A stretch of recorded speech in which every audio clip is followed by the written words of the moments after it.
여러분 잘 지내셨죠? 바로 수업 들어가겠습니다. 지난 시간에 했던 피부 색과 어떤 피부 유형 상태, 그 전에 했던 피부 생리와 기능성 화장품 간에 어떤 연관성이 있는가에 대해서 설명 좀 해드리겠습니다.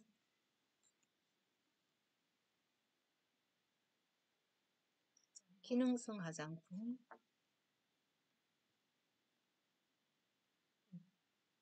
대상으로 하는 것이 피부와 모발이죠.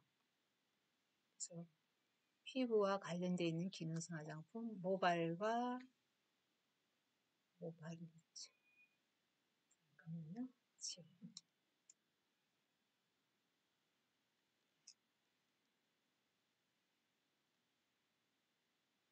모발과 관련되어 있는 기능성 화장품. 기능성 화장품이란 무엇일까요? 그 말 그대로 기능을 받는다는 거죠. 우리가 맞춤의 화장품 이전에는 2019년 10월 30일 정도에 그 기능성 화장품 다시 재개정하는 법규가 나왔습니다.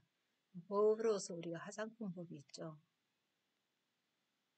그래서 우리가 법이라고 얘기하고요. 그 화장품법에서 그 다음에 화장품 시행령이 나오고, 화장품 시행령에서 화장품 시행령은 대통령령이죠. 대통령령이고, 그다음에 화장품 시행규칙. 시행규칙은 총리령이 들어갑니다. 그래서 이 총리령에서 우리 기능성 화장품에 대한 재개정이 일어났거든요. 그 다음에 식약처 도시가 있고, 그 다음에 가이드라인. 이렇게 해서 저희들이 어떤 화장품에 대한 정보를 알아보려고 하면 이 분야들을 다 쭉 섭렵해 봅니다. 시행규칙의 총리령에 의해서 나온 기능성 화장품은 그 이전에 우리가 2019년 이 예고가 된 지 10월 30일이거든요. 그래서 예고에 보면은 이전에는 그 기능성 화장품 하면 우리가 미백, 자외선, 주름 개선 세 가지가 시대가 있었죠. 근데 이제 2010월 30일 이 예고 이후에는 어떻게 바뀌었느냐면요. 염색, 연모제에 관련되어 있는 거, 그 다음에 탈색이나 탈모제에 관련 탈염, 그러니까 염색을 하고 그 염색을 지우기 위한 탈염제에 관련되어 있고요. 그 다음에 두 번째, 세 번째, 그 다음에 이게 우리가 다른 말로 하면 모발 색상 변화라고 하거든요. 모발 색상을 변화시킨다. 그래서 어떤 규정을 하나 해놨죠. 어떻게 해놨어요? 일시적 모발 색상 변화 제품은 제외한다. 이렇게 되어 있거든요. 그러니까 세 번째는 이제 탈모 증상을 완화시키기 위한 탈모 증상 완화에 대한 탈모 증상 완화에 도움이 되는 화장품 이렇게 들어갑니다. 그 다음 네 번째는 여드름성 피부를 완화하는데 도움을 주는 화장품. 다섯 번째는 아토피성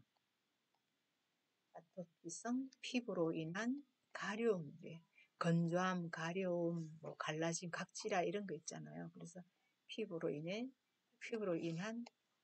건조함 등을 완화하는 데 도움을 주는 화장품. 여섯 번째로는 튼살로 인한 붉은 선을 엷게 하는, 튼살이 바로 생성되면 붉은 선으로 나오고 좀 오래되면 이제 좀 울퉁불퉁한 흰 선으로 변하죠. 도움을 주는, 이게 다 어떻게 됐냐면 여기는 기능이란 말이 나와요. 기능에 도움을 주는데 여기는 증상 완화에 도움을 주는 거죠. 이런 건조함 등의 완화에 도움을 주는, 붉은 선에 도움을 주는 이런 식으로 기능과 완화에 대한 그게 기능에 도움을 주는, 완화에 도움을 주는 것은 어감이 굉장히 다르죠. 더 어떤 약한 부분들이죠. 이런 부분들은 어때요? 어떤 기능에 도움을 준다는 것은 케어인데 어떤 치료 그 아래 단계의 어떤 그런 이미지의 뉘앙스를 가지고 있죠. 그래서 여러분들이 이 해석들을 굉장히 잘 해야 돼요. 그러면 이런 해석 사이에서 가지고 있는 어떤 내포하고 있는 뭐 구조도라든지 또는 뭐 어떤 성분에 대한 그 농도라든지 이런 거 다 연결이 되어 있거든요. 그전에는 우리가 다 어떻게 됐어요? 이거는 결국은 피부하고 피부 기능성에 관련되어 있는 내용들이었죠. 근데 지금은 이제 모발과 관련되어 있는 내용들로도 많이 나옵니다. 그래서 여드름도 물론 피부에 나는 여드름도 있지만은 모공에 어떤 피지가 쌓이면은 모낭 피지염, 탈모와도 관계되고요. 또 도드라기 알레르기라든지 뭐 여러 가지 지루라든지 다 관련되어 있습니다. 아토피도 마찬가지로 또 두개 피부에도 가장 관련되어 있죠. 그래서 이런 부분들이 모발이 우리 기능성으로 들어왔다는 거죠. 화장품에. 근데 화장품이 거의 의약품 외에, 그지? 의약 외품으로 취급받던 것들이 거의 다 우리가 화장품으로 들어왔다는 것을 아시면 결국은 우리의 전문 영역이 굉장히 확장됐다. 확장됐다. 그러면 우리 전문 영역의 시선이 높아졌다는 거죠. 시선이 높아집니다. 차원이 달라졌다. 차원이 달라진다. 이렇게 볼 수 있습니다. 이러한 내용들을 그냥 보이는 그것만 해석하는 게 아니고 철학적 차원에서 차원이 높아졌다는 것은 결국은 뭐예요? 철학적인 내용을 통해서 문학적으로 설명이 가능하다는 거죠. 우리들이 갖춰야 될 수준이 굉장한 위치까지 올라와 있다는 거죠. 그래서 역시 우리가 바라고 있었던 내용들인 것 같아요. 우리 학문이 기능은 그냥 하나의 일부분이죠. 우리가 할 수 있는 일의 일부분이고 그 내용을 파치고 있는 것들이 철학적 내용과 문학적 내용, 물론 그 속에는 과학이 기반을 잡고 있는 거죠. 과학을 기반으로 한 흐름으로 가는 거죠. 이렇게 보고 여러분들이 차근차근히 그냥 단답형으로 공부하는 것이 아니고 어떤 시선의 확장을 가져오면서 공부를 하다 보면 고객마다의 고객이 갖고 있는 차원이 굉장히 다양하잖아요. 그 차원에 대응할 수 있는 전문가가 되지 않나. 그런 생각을 하면서 정리를 한번 해보는 것도 좋을 것 같습니다. 그러면 이제, 왜 우리가 자외선을 다뤄야 되나? 자외선을 다루는 것도 여러 가지죠. 어떻게 해요? 그 법적으로는 어떻게 설명되어 있는 피부를 곱게 태워주거나 또 자외선으로부터 피부를 보호하는데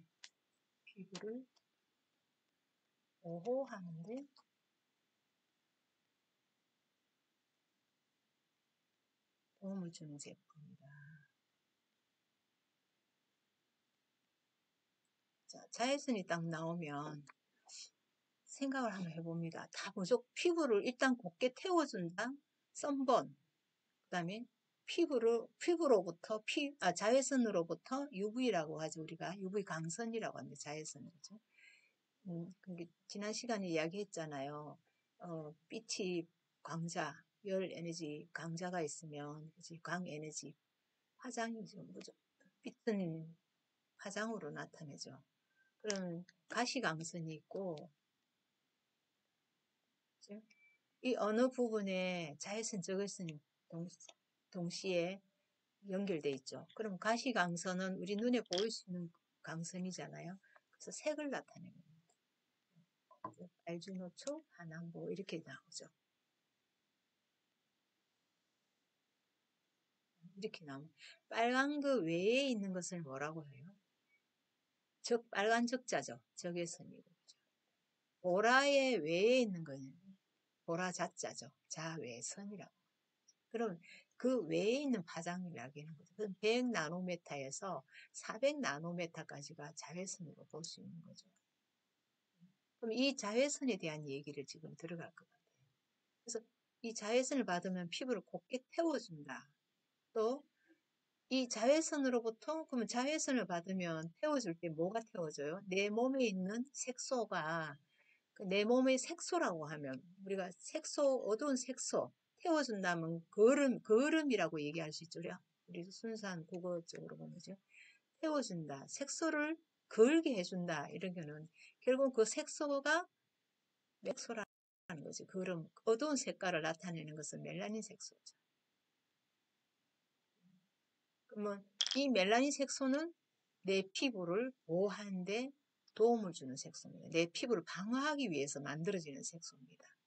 어떨 때는 좋은 쪽에 어떤 그 기능을 할 수도 있고요. 어쩔 때는 어떻게 해요? 이게 너무 지나치면 피부 자체를 그 피부의 어떤 구조도를 완전 변성시키고 피부 진피점까지 굉장히 많은 변성을 가져오는 거죠. 그래서 언어부터 우리가 정리를 하다 보면 나중에 이제 그 자외선을 차단시키는 제품이 나와야 되죠. 그래서 자외선을 차단시킨다. 그래서 자외선 차단시키는 제품이 돼서 자외선 차단제라고 얘기하잖아요. 자외선 차단제가 있고 미백이라는 말이 들어가요. 그럼 미백은 뭘까? 차단은 말 그대로 차단이에요. 차단에는 흡수도 있고 산란도 있어요. 산란이라는 것은 결국은 반사란 뜻이 되죠. 미백은요, 원래 어떻게 돼 있는 상태를 뭐 한다? 미백시킨다, 표백시킨다는 의미 아니에요? 그럼 자외선 차단제는 차단 자체가 들어오기 이전에, 그게 빛이 들어오기 이전에 막아주는 형태죠. 그럼 흡수제도 있고 산란제도 있는데, 흡수제는 우리가 보통 그 자외선 차단제에서 보면 유기지차라고 불러요. 유기자차. 산란시킨다면 무기자차. 이 유기자차는 결국은 화합물로 되어 있겠죠. 이제 화합물로 되어 있고. 무기지차이라면 물리적인 작용을 하는데 얘는 뭐라고 될까요? 우리가 보통 뭐 석회 가루 같은 거, 돌가루 이런 걸 뭐라고 부르죠? 미네랄이라는 의미를 좀 쓰는 거죠. 미네랄 성분으로 되어 있다는 거죠. 가루가 분말 가루로 만들어져 있는 방어하기 위해서 막을 형성해서 차단시키는 거고, 얘는 막을 형성하는 게 아니고 흡수를 해야 되잖아요. 흡수를 해서 그게 광 에너지가 광자가 다른 열 에너지로 바뀌어서 밖으로 발산시키는, 먼저 흡수하고 발산시키는 역할을 하는 거죠. 그래서 지금 이 두 개 다의 어떤 역할을 합쳐가지고 혼합자차라고 얘기합니다. 혼합자차를 만들어서. 그럼 우리가 볼 때는 물리적인 게 굉장히 좋잖아요. 물리적인 거죠. 이건 화학적인 거죠. 화학적인 성분보다 어떻게 그냥 언어로 놓고 봤을 때는 물리적 성질이 좋다는 거죠. 근데 물리적 성질이 좋다고 해도 물리적 성질의 어떤 단점들이 있겠죠. 화학적 성질의 장점이 있겠죠. 그러면 그 단점이 뭐냐면 저도 어리석게 제가 화장품을 잘 모를 때는 관심이 없을 때는 뭐 90년도쯤 때는 선크림만 발라도 다 선크림이라고 하잖아요. 선크림만 발라도 이게 피부가 하얗게 되는 거예요. 그래서 피부가 하얗게 돼서 파운데이션 같은 거 파운데이션 자체를 바르지 않고 선크림만 바르고 강의 나간 적도 많아요. 강의하러 갈 때. 왜냐하면 이게 백탁 현상인지를 그때는 몰랐다는 거죠. 백탁 현상 많이 발라야 되죠. 그리고 얘를 바르고 다른 화장품들을 바르면 화장품이 밀려버려요. 그래서 때 나온 것처럼 여러분들도 경험하셨을 겁니다. 발랐는데 그래서 시간 차를 안 두고 급하게 발라서 그러나 밀리는 현상, 그게 때처럼 이렇게 꺾여서 나오는 거예요. 근데 그때는 이게 무기자차인지도 잘 몰랐죠. 선크림은 그냥 선크림으로 바르는 거라서 발랐지 그 화장품 성분에 대해서는 전혀 관심이 없었던 거죠. 그래서 어떤 선크림을 바르면은 그냥 습수하고 또 다른 화장품 받아들이기 좋았는데 어떤 화장품은 밀리더라는 거죠. 지금 여러 가지 생각해 보니까 아 그거는 무기자차였고 유기자. 근데 지금은 어떻느냐면 이 두 개를 혼합해서 이거의 단점 장점들을 혼합해서 사용한다는 거죠. 어쨌든 우리는 지난 시간도 배웠는데 화장하는 시간은 최소 10분 이상은 걸릴 거예요. 여러분들이 뭐 포인트 메이크업까지도 다 하다 보면 최소 10분. 그래서 뭐 바쁠 때는 어떻게 해요? 뭐 스킨 로션 바르고 조금 있다가 또 뭐 다른 일 하고 왔다가 영양크림 바르고 또 다른 일 하고 왔다가 또 베이스 메이크업 바르고 다른 일 하고 왔다가 또 뭐 파운데이션 바르고 뭐 이런 식으로 막 시간을 차를 벌어가지고 흡수할 시간을 벌어서 했잖아요. 근데 지금은 우리가 그렇게 많이 바르는 거 아닌데 그럴 정도까지는 아니죠. 예. 자, 그러면 최소 10분 화장인데 그럼 얼굴에다가 조금 전 어떤 화장의 단계를 얘기했잖아요. 여러 가지 단계들을 다 바르고 나면 지우는 시간은 여러분 몇 분 걸려요? 저는 1분도 안 걸리는 것 같아요. 1분 하면은 한참씩 세알려야 돼요. 하나, 둘, 이렇게 문지르면서. 근데 보통 1, 2분은 지워야 되는데, 그냥 지울 때 후딱 지우잖아요. 그럼 화장품 흡수가 어디로 된댔어요? 모공 쪽으로 되고, 그 다음에 한선 쪽으로 되고, 그죠? 땀샘. 그 다음에 피부를 이제 뚫고 들어가는 거잖아요. 그러면 이게 내가 발랐을 때는 막을 엄청 몇 가지 막을 형성했었어요. 스킨 로션, 크림, 그 다음에 메이크업 베이스성, 자외선, 뭐 이렇게 차단제, 뭐 파운데이션, 그 다음에 고형 파우더, 뭐 여러 가지 막 발라가지고 그죠? 그냥 발랐을 때 엄청난 많은 막을 형성하는데 그거를 지운다는 것이 굉장히 많은 시간을 할애해야 되는데 할애하지 않고 여러분 간단히 지웠잖아요. 그럼 모공소의 찌꺼기, 한선의 찌꺼기, 그리고 피부 각막에 찌꺼기 다 쌓여가 있어요. 그 쌓여 있는 이것을 지우지 않으니까 항상 각하 과정은 어떻게 돼요? 기저층에서 턴오버가 일어나야 되는데 과각화가 일어나죠. 잘 떨어져 나가지 않고 또 쌓여 있고 또 쌓여 있고. 예? 그래서 여드름도 나고 모공이 막히고 피부가 탁해지고 이런 현상이 있는. 근데 이 각질 제거를 잘하면 결국은 클렌징을 잘하면은 각화 현상이 원활해져서 투명해지고 피부 자체도 윤기도 나고 결도 좋아지고 이러죠. 그러면 각화를 여러분들이 꿈만 같이 그렇게 클렌징을 각질만 제거시키면서 나갈 수 있겠어요? 못 나가죠. 그렇게만 되면 얼마나 좋을까요? 근데 이미 우리가 피부는 어떻게 돼? 제일 위에 피지막이 있었죠. 그 다음에 피지막 밑에 각질층이 있어요. 라멜라층으로 그죠? 라멜라 구조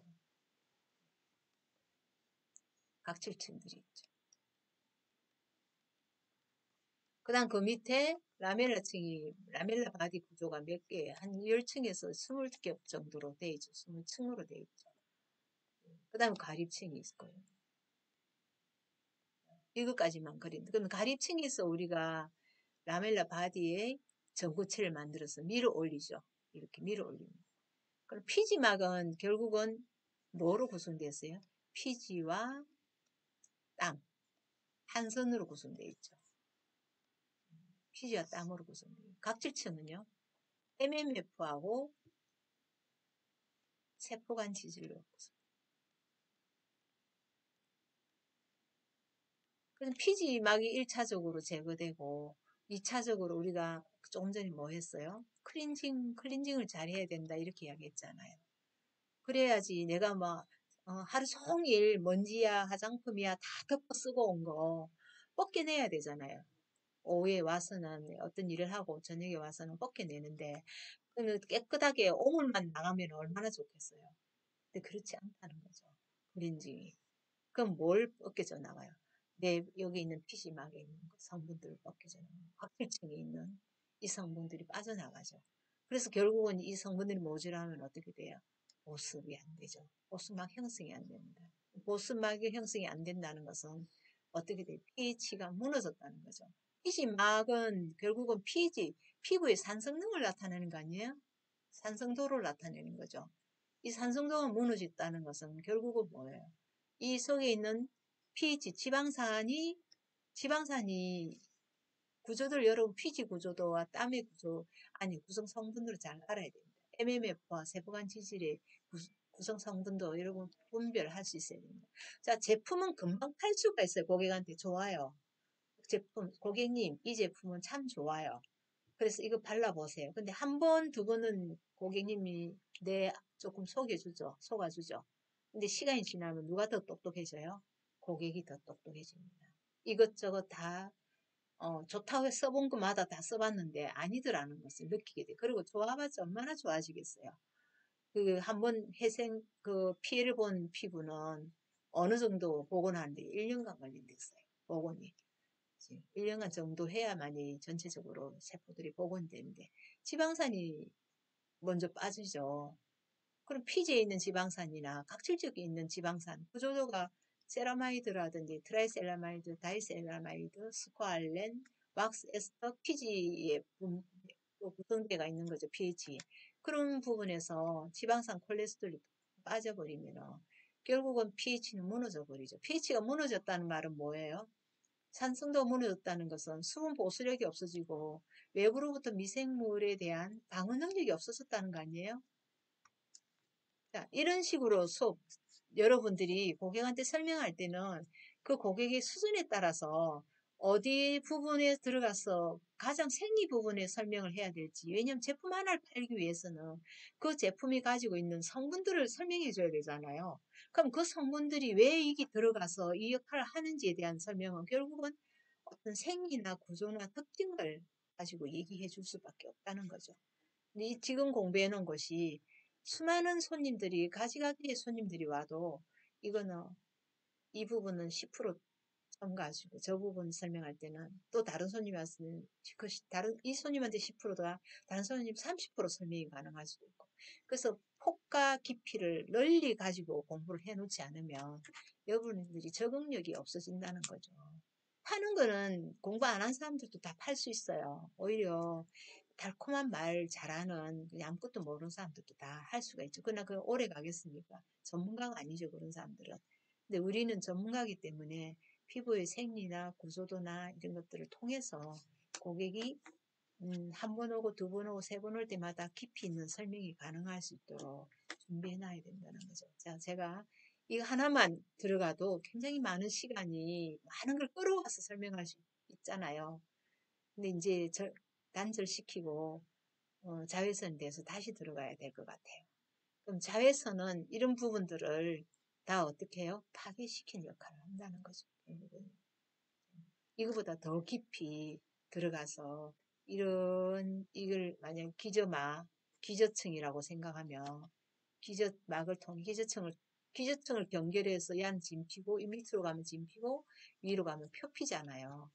그러면 자외선이 피지막에서부터 이렇게 반사되는 것이 있고 표피층에서 약간 한 0.6, 0.5% 정도, 10% 정도, 진피층의 10% 정도까지 오는 UVB가 있고 진피층 깊이까지 들어오는 UVA가 있습니다. 자외선이죠. 그 다음에 UVC가 있고 그럼 처음에는 이런 기본적인 파장에 대해서 공부를 해놔야만이 그 설명할 때, 어느 쪽 부분을 더 깊이 있게 설명해야 되니. 그러면 이 부분 쪽에서 설명이 가능한 것은 기미, 주근깨, 주름, 기미, 주근깨. 이게 얕은 주름이 되죠. 뭐, 화상. 이쪽 부분에서는 UVB에 대한 설명을 해줘야 되고요. 콜라겐이 파괴된다든지 콜라겐이라든지 엘라스틴이라든지 하이아루론산이라든지 이런 설명이 들어갈 때는 결국은 뭐예요? UVA에 대한 설명. 그러면 이건 깊은 주름이에요. 피부가 얇아지고 피부 자체에 어떤 굉장한 트러블이 일어나서 굉장히 재생이 조금 힘든 부분들이고 그죠? 이 부분까지는 어느 정도 개선이 좀 가볍게 될 수 있는 부분이지만은 또 그 자주 어떤 조그만 자극에도 쉽게 이렇게 어떤 기능을 잃어버릴 수 있는 기능들이에요. 그래서 UVA, B, C에 대한 구분과 또 그 자외 이런 것을 방지하기 위해서는 어떤 자외선 차단제가 들어가야 되는지, 어떤 성분이 들어가야 되는지에 대한 설명들을 오늘 하고자 합니다. 그럼 하나만 더 정리하고 갈게요. 그럼 우리가 시행규칙에 보면 이렇게 되어 있어요. 화장품법 시행규칙. 아까 시행규칙 누구 것이랬죠? 누구 령이랬죠? 제2조에 보면 그 기능성 화장품 범위가 있어요. 이런 공부 내용들이 다 법으로 규정되어 있는 내용들이에요. 그냥 하는 내용들이 아니고요. 그래서 우리가 뭐 어떤 제품 제조사에서는 많은 제품들을 개발하지만은 우리가 해야 될 거는 지금 기능성 화장품 식약청에서 기준으로 해놓은 고시해 놓은 내용을 기준으로 해서 공부하고자 합니다. 일단 이거부터 해놓고 나서 나중에 이제 또 제품 회사에서 만약 식약청에 어떤 보고되거나 아니면 심사를 의뢰하거나 그런 제품들은 차츰 이제 여러분 공부 깊으시면 하시면 될 것 같고요. 여기 이 강좌에서 하는 거는 항상 식약처 고시 내용들을 할 것 같습니다. 그러면 왜 자외선이란 얘기를 뭐와 관련돼 가지고 얘기하느냐면요. 결국은 피부에 멜라닌 색소가 침착하는 것을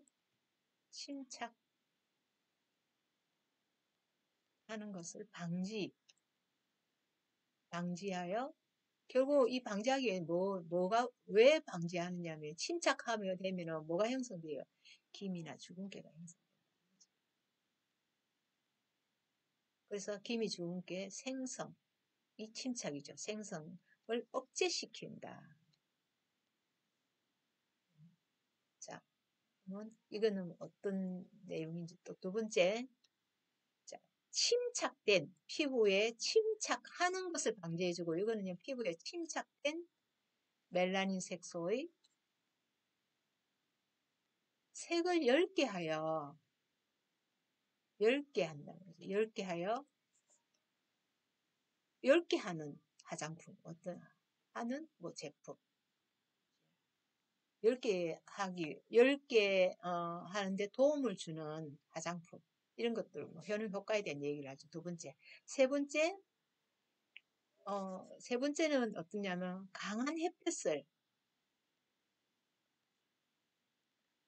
방지하여 피부를 곱게 태워준다는 거죠. 강하게 완전 화상이 아니고 이것을 가볍게 방지해서 피부를 곱게 태워주는 기능을 가진 화장품입니다. 네 번째는 자외선을 차단하여 또는 산란시켜 자외선으로부터 피부를 보호하는 기능을 가진 화장품 이렇게 그러면 요 두 개가 다르고 요 두 개가 이 두 개가 같고 이 두 개가 다르죠. 위기에서는 뭐예요? 자외선 차단이라는 얘기를 할 수 있죠. 여기서는요. 자, 여기서는 우리가 멜라닌 색소 키워드를 보면요. 멜라닌 색소하면 피그멘트죠.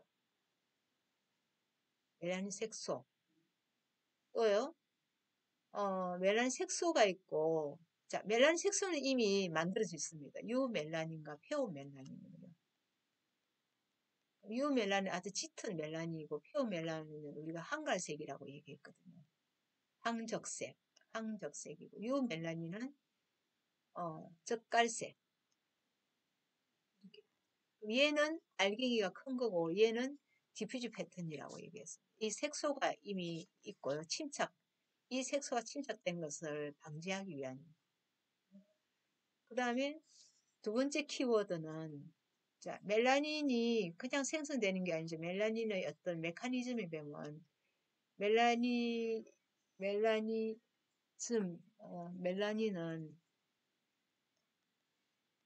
멜라닌을 분해시키는, 산화시키는 효소가 있어요. 효소는 다 단백질로 되어 있는데 타이로신이라고. 타이로시나제가 있어요. 멜라닌 색소를 산화시키는.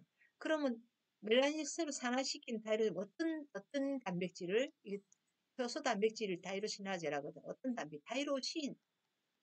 타이로신이라는 아미노산을 산화시키는 효소 단백질이 타이로시나제예요. 타이로시나제가 나오고요. 자, 멜라닌이 나오면 멜라닌 피그멘트 색소는 타이로신을 전구체로 해서 타이로시나제가 산화작용을 해서 어떤 공명 현상을 자꾸 가집니다. 공명 현상을 가지게 합니다. 그러면 또 멜라노좀이라는 단어가 나와요. 노좀이라는 단어가 나오고요. 멜라노좀에서 색소 단백질이 나옵니다. 피그멘트, 그게 색소 단백질, 그러면 피그멘트 프로테인 아니면 멜라노 프로테인.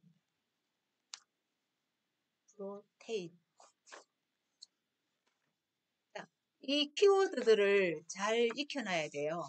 멜라닌 색소, 멜라닌, 타이로신, 타이로시나제, 멜라노 프로테인. 이런 단어들을 외우지 않으면 이제 앞으로 계속 나오는 미백이라든지 모발 염색이라든지 이런 게 관계되는 그에 대한 자외선, 관계되는 단어에 대해서 굉장히 조금 분별력이 잘 안 생겨요.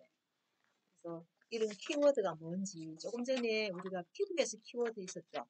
피지와 한선, 미가, 그게 지질, 피지선에서 지질과 한선에서 나오는 피부의 순기능에 해당되는 건데요. 이거 합해서 피지막이라고 했죠. 그 다음에 MMF와 세포간 지질, 구조 뭐 이런 생각하는데 얘는 각질층이죠. 각질이죠. 알아가면서 그 속에서 분포된 구성요소를 알듯이 자외선 미백 나오면 염색 나오면 다 타이로신, 멜라노프로테인, 멜라노 피그멘트, 멜라노, 좀 뭐 이런 단어들을 쭉 알아놔야지 나중에 연결되면서 구분할 수가 있습니다. 자, 이렇게 여러분들한테 키워드를 지금 던져주고 자외선이라는 얘기들을 하러 들어가겠습니다. 자외선을 보면서 정리하면서 그럼 정리하기 이전에 그 내용들을 한번 생각해 보자는 거죠. 뭐가 이 공부를 하기 위해서 필요한가, 필요한 단어들이 뭔지를 내용들을 한 번 더 제자리에 갖다 놓는 거로 공부하겠습니다. 그러면 기능성 화장품하고 피부와 모발 연결점들을 잘 봤고요. 그 단어들이 뭐가 봤습니다. 자외선 차단제는 결국 이 앞에 무슨 단어들이 있었어요? 여러분들이 많이 한 것이 주름개선 있었고, 주름개선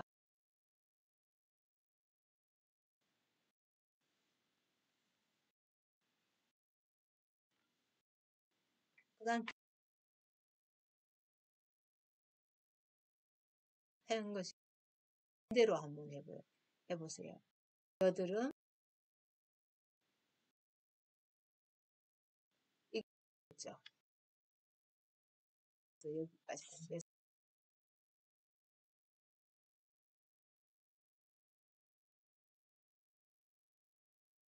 사마이도 딱 떠올랐죠. 여드름 하면 실릭 애시드 떠오르죠.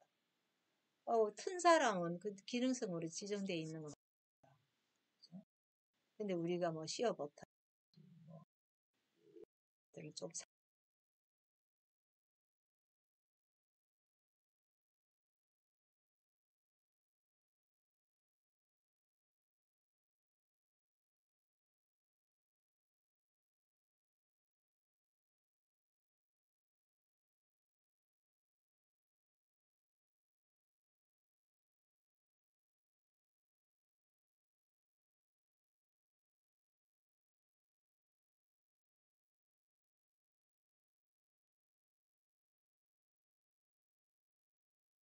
아마이드 성성 그 식약 제시해 놓은 성분들을 여러분들이 알 수 있었죠. 이렇게 해서 공부를 했었습니다. 지금 세라마이드도 우리가 보통 한 9가지, 그 중에서 많이 쓰는 것이 한 5가지 지정해 놓은 것들 있죠. 천연 성분이, 천연 성분 해 놓은 건, 그래서 그 다음에 들어가고.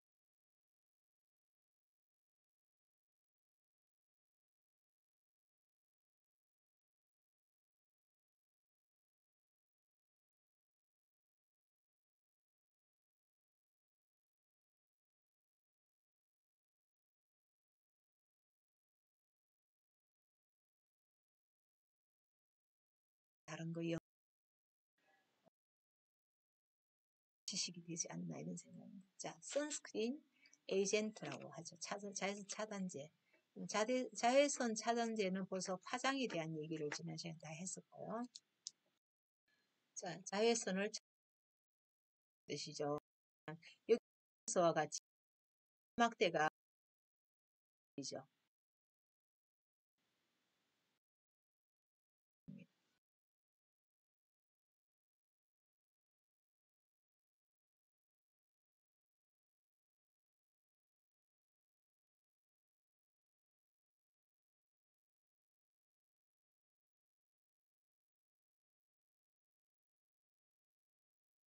사이트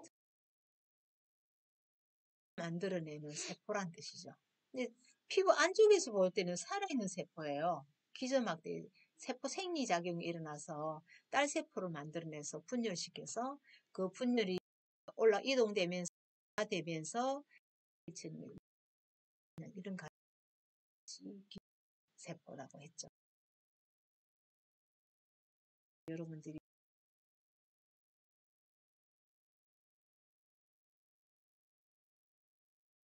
들어갑니다.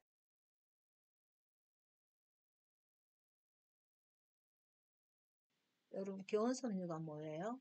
악유섬유라고 얘기했죠. 교원섬유하고 또 탄력섬유가 있죠.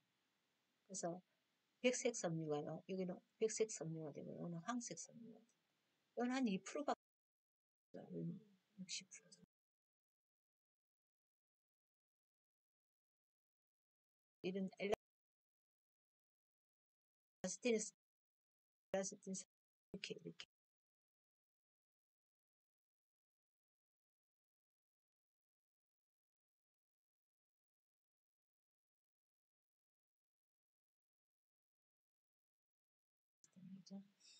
교원섬유는 뭐로 이루어져 있어요? 콜라겐으로 이루어져 있죠. 그래서 세 가닥의 콜라겐들이 이루어져서 텔리 펩타이드 구성해서 또 다음 거로 연결하고 우리가 저분자 콜라겐 됐어요. 저분자 콜라겐은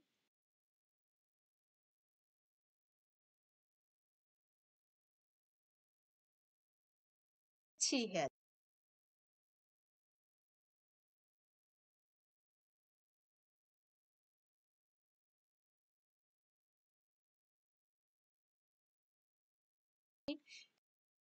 콜라겐이라고 섞인 거.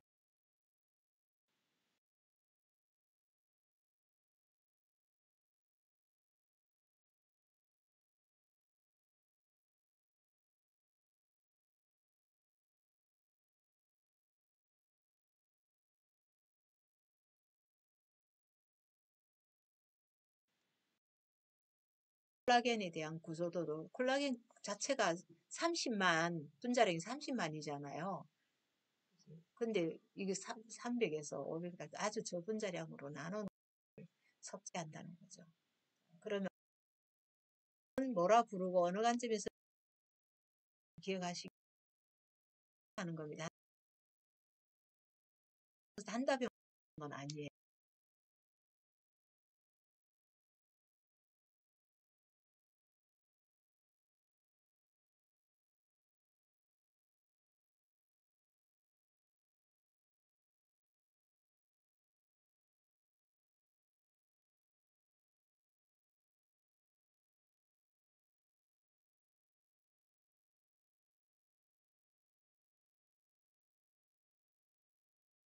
신경이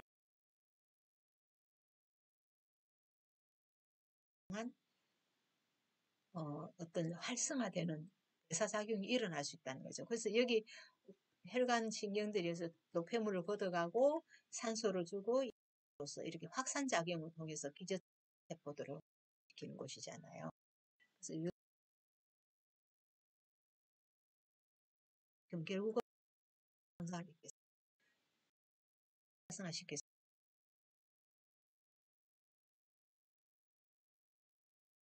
그래서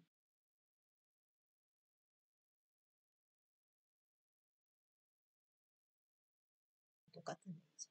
UVA는 우리 보통 이제 자외선 차단제는 PA라고 나오죠. UVB는요, SPF라고 나오죠. SPF는 숫자 1로 보면 SPF 1이면 결국은 뭐냐면 자외선을 시킨다는 거예요. 근데 PA는 플러스로 표시돼요. 플러스가 한 개냐, 두 개 있냐, 세 개 있냐, 네 개 있냐 이런 식으로 계산하고요. UVF 같은 거는 자외선 UV를 차단시켜서 F는 50이죠. 그래서 보면 차단제 선크림제 보면은 이거 두 개 다가 표시돼 있어요. 보통 UVB 여기에서 뭐 두 개가 있을 수도 있고 한 개가 있을 수도 있고 그죠? 네 개가 있고. 여러분 하시는 분들을 보면 그럼 SPF 보통 1에 한 20을 곱하거든요. 1에 20을 곱하면 50이면 얼마나 1000이죠. 그럼 시간으로 보면 분이니까 20분을 처음 뭐열 몇 시간 넘죠. 이렇게 해서 계산하는 방법들이거든요. 그래서 어떻게 형성되고 심하면 어떻게 뭘 유발시킨다는까지 들어가 있습니다. 그래서 여러분들이 지금 설명되어 있고요. 제가 그냥 설명했던 내용들입니다. 정리해 보면 이렇게 되어 있습니다. 금방 말했던 것을. 그래서 2 이상에서 3 미만이면 낮고 뭐가요? 여기 잘못됐죠.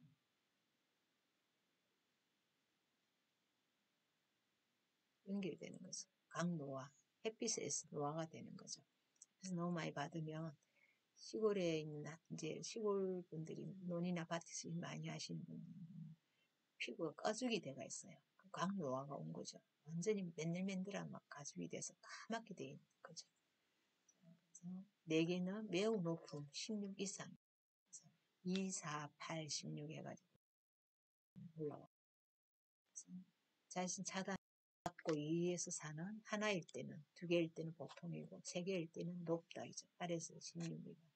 4개일 때 매우 높은 상태다. 그래서 매우 높은 것은 결국 뭐예요? 있다는 것을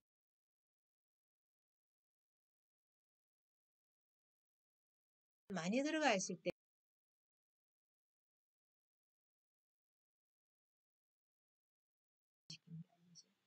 여기서는 차단력을 이야기하고 지속력이 길다는 것은 의미가 아닌데 아니다고 해놨죠. 자, 여기서는 지속력을 말해놨어요. 그죠? 그래서 some 프로세스다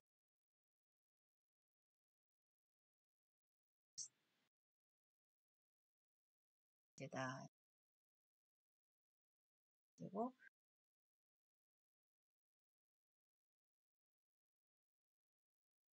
이라는 것이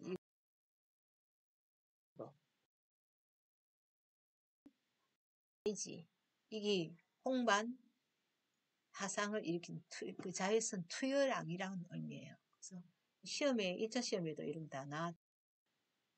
2차 시험에도 계속 나오고 있어요. 이게 지금 이들은 그래서 하장 보면 자 보고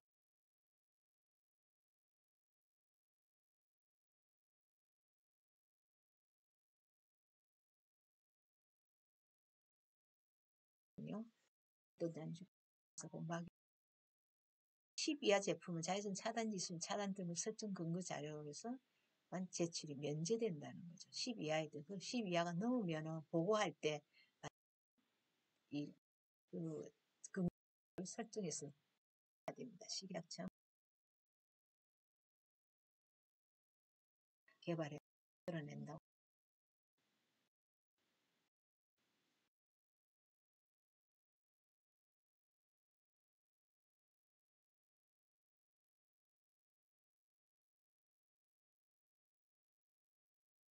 어, 일부 드러낸다.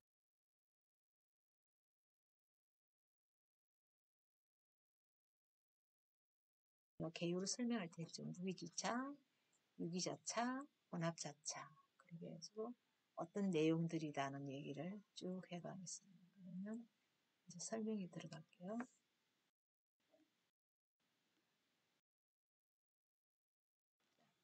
자에서는 자 들어가고요. 그래서 어양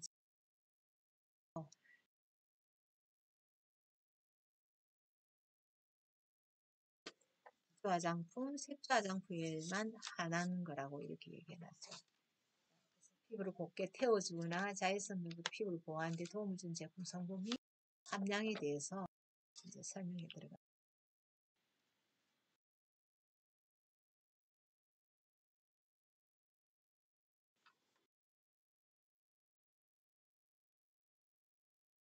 여섯 개 있어요, 그죠? 6개 있는데 아까 무기자차라고 25%까지 사용, 아주 굉장히 많이 사용하는 거죠. 근데 이런 내용들이 시험에 나와요. 퍼센트가 나와요.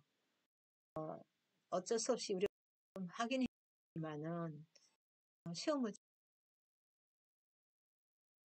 해서 만약에 교재가 해서 취득하고 나면 이런 제품들 성분 있는 성분들 책자로 있는 것들을 보면서 고객한테 설명 가능하면 될 거고, 여러분들이 조제할 때 이런 성분들을 이 성분이 넘치면 안 되거든요. 했을 때 다 계산할 때 또 참고해서 보면 되니까. 근데 어쩔 수 없이 성분이 어떻게 구성되어 있는가는 좀 봐야 되죠. 최대 함량이 25%에서 여기 1%까지 연결했죠. 차단제가. 좀 얼마도 들어가는데 이건 소수점짜리 없죠. 얼마나 없습니다. 그리고 이제 두 번째로 많은 것이 드론 메트라이롤 트라이실록산이죠. 그다음 여기 드론 메트리졸, 메트라이졸도 되거든요. 그래서 영어를 이제 공부하면 영어로 쓰면은 제 수구분이 쉬운데 일단 한글로 표기된 대로 제가 표기해놨습니다. 그래서 분류를 잘 하셔야 돼요. 산 10%로 쓰는 것 종류가 있고 또 10% 함량을 쓰는 종류가 있고요. 그 다음에 8%, 7.5%이 부분은 지난번에 시험에 나온 것 같아요. 그 다음에 5%, 그 다음에 4%, 3%. 특히 이제 굉장히 많이 설명할 수 있는 것이 벤조페논하고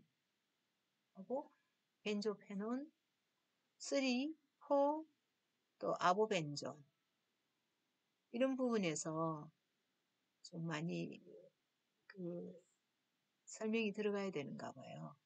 여러분들 눈으로 익혀서 설명 가능하시도록 공부 한번 해보시고요. 제가 또 찬찬히 들어갈 겁니다. 이런 표를 통해서 자외선 차단제는 이런 성분이다. 그럼 전 성분에서 이런 성분들이 나오면 아 이건 자외선 차단제 성분이구나 이렇게 생각하시면 돼요. 이것만 빼고는 다 뭐예요? 화학적 자외선 차단제죠. 여기는 물리적 자외선 차단제. 자, 물리적 자외선 차단제를 징크 옥사이드 보십시다. 이게 징크 옥사이드는 산소와 아연의 화물이라고 얘기했습니다. 그죠? 산소와 예, 아연은 화물인데 예, 홍아연 방석을 연소식 가열해서 전개시킨 가벼운 백색 분말입니다. 그래서 백색을 띠는 산화아연, 물에는 용이되지 않고 미네랄 성분이 백탁 현상이 일어났다는 광범위한 자외선 차단은 가능하지만 상대적으로 차단율이 떨어진 단점이 있고요. 그래서 선스크린 미백제 농축제로 사용되면 미백제, 또 선스크린제 농축제로 사용되며 농도는 25% 미만 첨가시 인체에 유해하지 않다. 이렇게 설명들을 주면서 보통 백탁 현상 그게 입자가 크다는 거죠. 그래서 피부막에 쌓이는 거잖아요. 피막 형성하는 거잖아요. 그래서 이거를 요새는 다 나노라든지 뭐 이렇게 좀 더 잘게 쪼개서 사용하려고 애를 쓰는데 이 공정에서 어떤 변화를 가져오는데 결국은 나노로 쪼개서 피부로 침투되면 DNA를 손상시키죠. 피부색. 그래서 DNA 손상된다는 자체 DNA가 뭐로 되어 있어 단백질 구성되어 있잖아요. 세포 단백질 수질 파괴해서 또 우리가 흡입 마실 때는 폐의 손상을 가해서 염증을 유발시키는 겁니다. 그래서 자외선 차단 지수가 높다, 함량이 높다, 그리고 차단 지수가 높다, 농도를 높게 했다는 것은 결국은 우리한테 유리하지 않다고 얘기했잖아요. 자외선을 차단시키는 데는 좋지만은 우리 인체에는 그만큼 어떤 물리적인 그 연료라든지 뭐 원료일지라도 이게 물에 씻겨서 내려갔을 때 다 없어지는 거 아니거든요. 수질을 오염시킨다든지.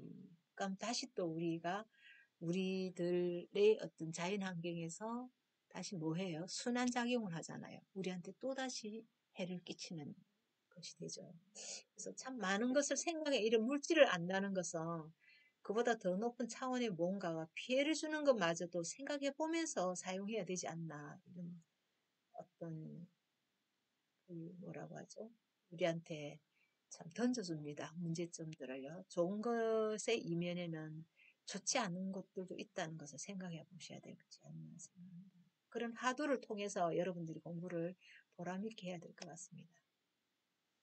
자, 이건 뭐라고 읽어야 돼요? 타이타늄 다이옥사이드 이렇게 읽죠. 그래서 판티탄 광석인 브루카이트 강물을 정제시켜서 색도 없고 냄새도 없고 그런 흰색 분말 형태로 가공했습니다. 그래서 공기 중에 노출 시 산소와 쉽게 만나는데요. 그래서 피막을 형성하죠. UVA나 B 모두 차단의 대표적인 자외선 산란제죠요. 입자가 작을수록 UVA에 대한 차단율이 떨어져서 강균미한 차단율이 있는 뭐라고요? 아이언, 그지? ZNO와 같은 산화 아연제와 같이 사용된다. 이것도 똑같은 농도를 갖고 있고요. 산화 아연제 똑같은 농도를 사용하는 물리적인 차단제죠. 학적 자외선은 벤조페논 1, 3, 4, 5, 9, 11 이렇게 그 벤조페논에서 보면은 이렇게 제품들이 나와 있습니다. 그래서 이거는 제가 다음 시간에 조금 더 설명이 깊이 들어갈까 합니다. 여러분 오늘도 수고하셨습니다.